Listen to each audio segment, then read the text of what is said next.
भगोड़ी बहू निर्मला की सास गजराबाई भी बड़ी अजीब औरत थी। सुबह से लेकर शाम तक सिर्फ राम राम ही करती रहती। उसके दिन की शुरुआत ही शिकायत से होती। उठते ही बोलती, राम राम, 5 बज गए, न जाने बहू जाग गई या नहीं। यहाँ सब मुझे ही सब करना पड़ता है। बोलते बोलते गुसल खाने में नहाने जाती। वहाँ गर्म पानी, तौलिया, उसके कपड़े, सब कुछ तैयार मिलते। बाहर फिर बड़बड़ाती आती, हे राम, पता नहीं चाय भी बनी है या नहीं, वरना जाकर मुझे ही बनानी पड़ेगी। पर कमरे में पहुंचते ही गरम गरम चाय उसके बैग के सामने वाली मेज पर हाजिर रहती। इसके बाद उसे चिंता होती पूजा करने की। कहती, पूजा करनी थी, देर हो रही है। बहू ने पूजा की सामग्री तैयार रखी है। वहाँ पूजा के घर में सब कुछ तैयार ही मिलता, पर उसे बड़बड़ाते रहने की बहुत बुरी आदत थी। वो बड़बड़ाने से बाज नहीं आती। निर्मला घर का सारा काम निपटाकर हर रोज लंबा सफर तय करके ट्रेन में धक्के खाकर अपने काम पर चली जाती। उसके पहले सुबह का नाश्ता और दोपहर का खाना भी तैयार रख कर जाती।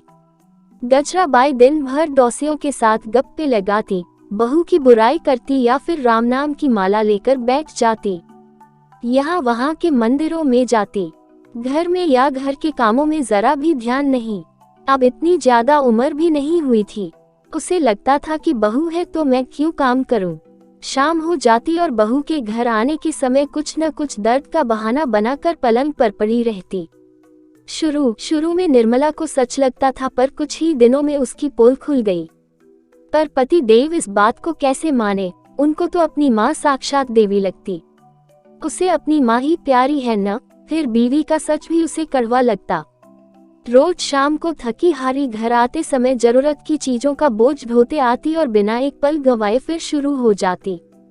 रात के काम की जंग, इसकी शुरुआत चाय से लेकर होती और पूरा खाना तैयार करके सास और पति को खिलाने के बाद, कपड़े, बर्तन, चूल्हे चौके आदि की सफाई के बाद तब कहीं जाकर वो खाना खा पाती।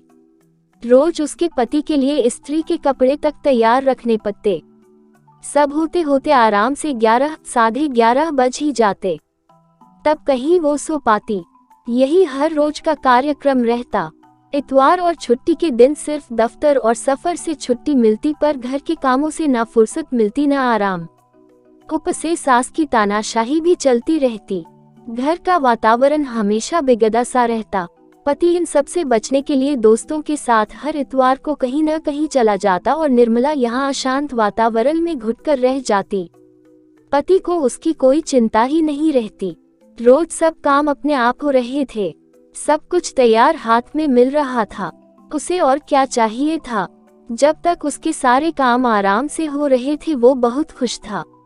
एक इतवार को उसका पति हमेशा की तरह बाहर चला गया। रात को बहुत देर से सोने के कारण निर्मला की नींद देर से खुली। इतवार भी था तो उसने थोड़ा सुस्ताना चाहा, पर गजराबाई को चैन कहाँ। न रुकने वाली घंटी की तरह सुबह होते ही शुरू हो गई। लड़ना झगड़ना शुरू किया। बर्दाश्त की हद गुजर जाने पर निर्मला ने भी अपना आपा खो दिया। गुस्से में उसकी जुबान भी चल गई। सास का पारा और चढ़ गया। गजराबाई ने जाकर उसे धक्का दिया और दीवार से टकराकर निर्मला गिर पड़ी। शोर शराबा सुनकर पड़ोस की कुसुम दीदी आई। देखा तो वो बेहोश हो गई थी।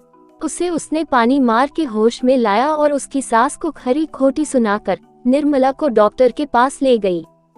होश में आने पर उसे ससुराल जाने से डर सा लगने लगा, पर उसका सारा सामान वहीं पर था तो वापस जाना ही पड़ा।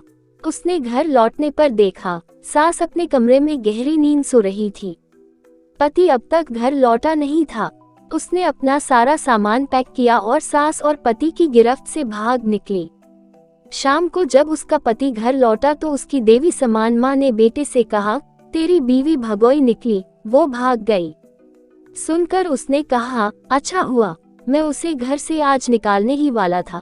तू फिक्र न कर माँ, मैं तेरे लिए उससे भी बढ़िया बहू लाऊंगा। सीख, बुरे कर्म करने से लक्ष्मी घर से जाती है और परिवार तबाही की ओर जाता है। दोस्तों, आपको यह शिक्षाप्रद कहानी कैसी लगी? अच्छी लगी तो लाइक जरूर करें, कमेंट करें, शेयर करें और मेरे गुरुजी वॉइस चैनल को सब्सक्राइब करें। आपका बहुत बहुत धन्यवाद।